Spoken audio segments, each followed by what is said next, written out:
when I work out, it hurts the most. Praying that this fixes my whole pain and issues. It just wasn't a success. I don't want to sulk on the sadness. Hi guys, welcome back to my channel. If you're new here, my name is Riley and I like to create Christian lifestyle, soon-to-be motherhood content, and I hope you enjoy.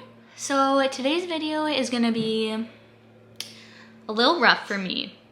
I feel like I've been pushing off making this video because I had hip surgery in January of this year, 2024, and it just wasn't a success. I went through the whole surgery and I'm still having the same pain that I had before. I'm gonna get into it deeper, but it has been a very frustrating journey. I am grateful to great surgeons, great family, great friends that has helped me recover and get through and grow through this surgery process and recovery. But I just wanted to share my journey about it a little bit because I know it's kind of a common surgery that people are hesitant to get, and I just want to let you guys know what my experience was. First, I want to start off with why did I get this surgery? Well, my symptoms began in 2021 of January.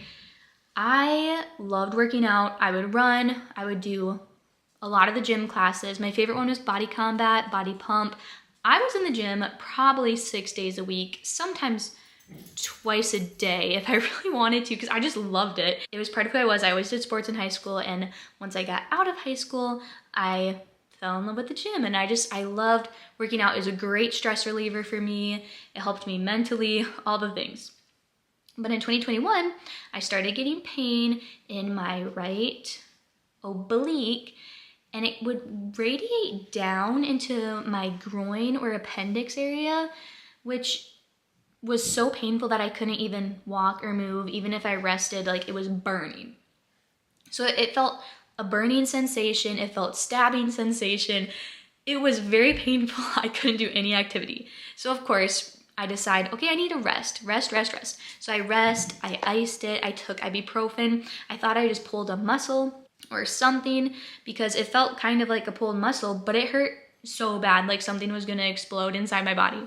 So one day, I was in church with my fiance at the time, and we were worshiping, and when I would lean on my right leg, so I'd put weight on my left or my right side, I just felt so much burning pain. And afterward, I was like, Josh, we need to go to urgent care. Like, something is wrong. My appendix might be bursting. I don't know. So we went to urgent care. It was even hurting, like, to use the restroom on my side area. So they did like a urine test, of course. They did an x-ray. They drew some blood. Everything came back clear, normal, good. So we were like, okay, it can't be that huge of an emergency, even though it hurt very, very bad. And at the time, I didn't have great insurance because I wasn't on my parents anymore. I was living on my own, and I just didn't have great insurance. I made an appointment. I got in. Long story short, we did CT scans. I think I had three CT scans, 2 MRIs, another x-ray, and I had many ultrasounds. I think I had like 5 or 6 ultrasounds. In the beginning, they thought it was something to do with my lady parts, like my ovaries or uterus. They're like, okay, something could be wrong because I do have PCOS history of that. They thought maybe I was having cysts exploding on my ovaries and that was causing pain. But they did all those tests and nothing came back positive for that, which was really frustrating. I didn't know if there was something wrong with like my organs or all that stuff, but everything was coming back clear. MRIs, CT scans, like minor stuff would show up, but they kept saying like, oh, that's not the issue, or that's not the issue, or that's not the issue. So this ran on for about 4 years. No, 2021, yeah, 3 years. And this started in 2021. I finally had the surgery in 2023. The reason I finally had the surgery was because let me tell you a few things that I did before surgery. I went to physical therapy. I did sports massages, those creams that you put on, the ibuprofen. I got a steroid shot to see if that would help. None of it really helped. The steroid shot, I would say, helped maybe the most, but even when I got up to do my workout, walk, any of that, I would just get knocked down. It hurt so, so bad. The only correlation is when I work out, it hurts the most.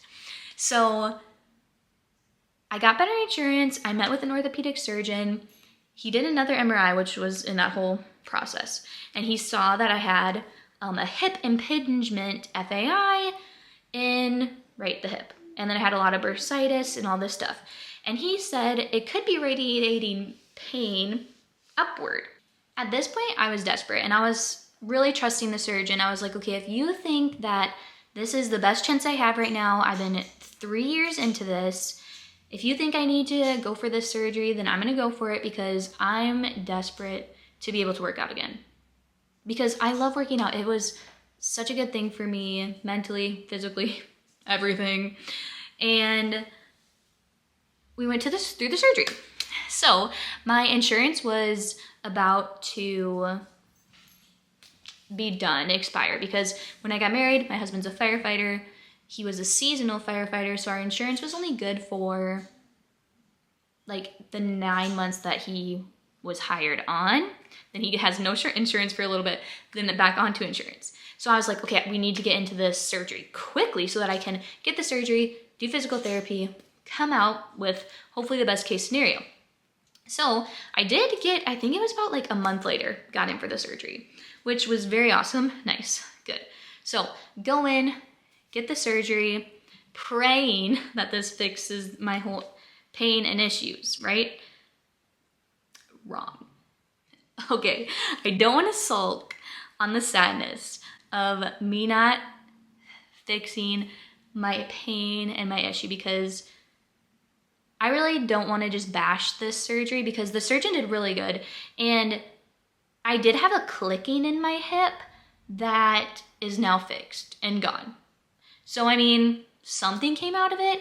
That wasn't really my pain that I was having, but he did say that if I didn't have the surgery, I probably would have had it farther on in my life, just because like it was rubbing against each other and it could have caused more damage and all that stuff. Overall, the surgery was fine.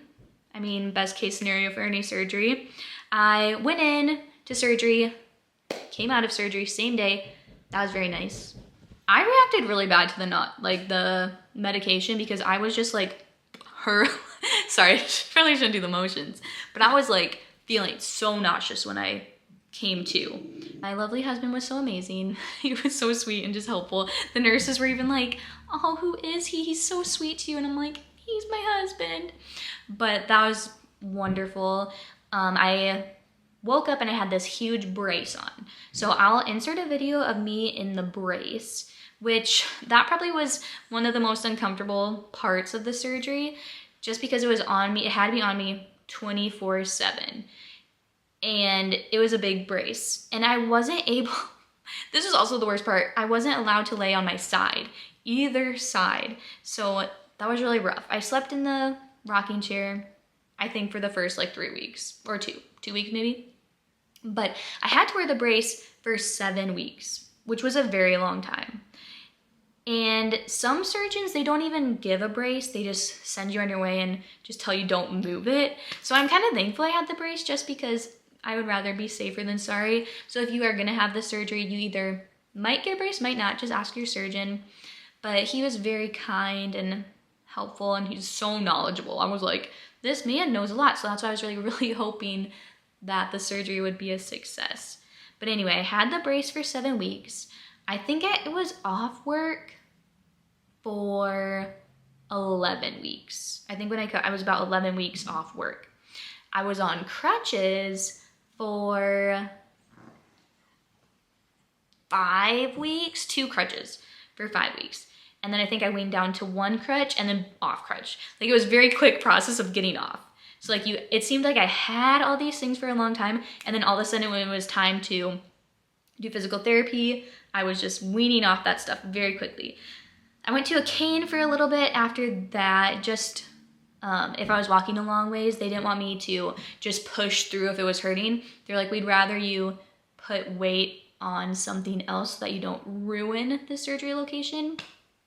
But it was just a long process overall. I didn't have any complications. Showering was fine. My husband helped me. I wasn't able to put any weight on it. I think that was for like 6 weeks. Because when I went to physical therapy at about 4 weeks, which just seemed like such a long time to wait until physical therapy, my husband, he was in charge of doing my stretches. So he just had to move my leg back and forth, move it up and down, side to side. They didn't want me to do any of that. They just had him do it for a week. Then the next week I would go, I would get a few more exercises that I could do by myself, which was handy. But if you're about to have this surgery, you definitely need someone to take care of you, because for the first week I couldn't even get to the toilet by myself, sitting down, getting into the shower and out of the shower. That was just a very big process. So I'm not making this video to discourage you from having the surgery, because like I said, I am now about 10 months post-surgery, and I can do everything that I've done before. I probably could have done everything that I've done before by like 4 months, 5 months maybe, probably 5 months. Because I remember the first time I kind of like ran across the street, I was like, ah, that hurt. But then after that, I feel like I'm doing everything normal. It just, my pain from my side to my lovely groin just isn't healed, or isn't, I don't know what's happening. But now I'm pregnant, so we can't really run any tests or take any medication because of the sweet baby growing in me. But I'm just praying after I have this baby, I can get some answers, and that I will just be able to run and jump and kick and twist and jog and rollerblade and hike and all that stuff without being in pain. So let's pray that. I did have an awesome Instagram person that emailed or DM'd me and was like, hey, I think this could be your issue. And he was talking about like the nerve in your back that can radiate to the front. So I feel like that could be the issue. I just haven't been able to see a doctor for it, because then we ended up moving and it's just a whole process. Anyway, I'm not here to talk about that. I'm talking about the surgery. So if you're about to have the surgery, good luck, you got this. Have people in place that can take care of you and love on you and help you, because that was probably the best thing ever, was having support people. If you made it this far to the end, don't forget to like and subscribe down below. And I will see you next time. Bye.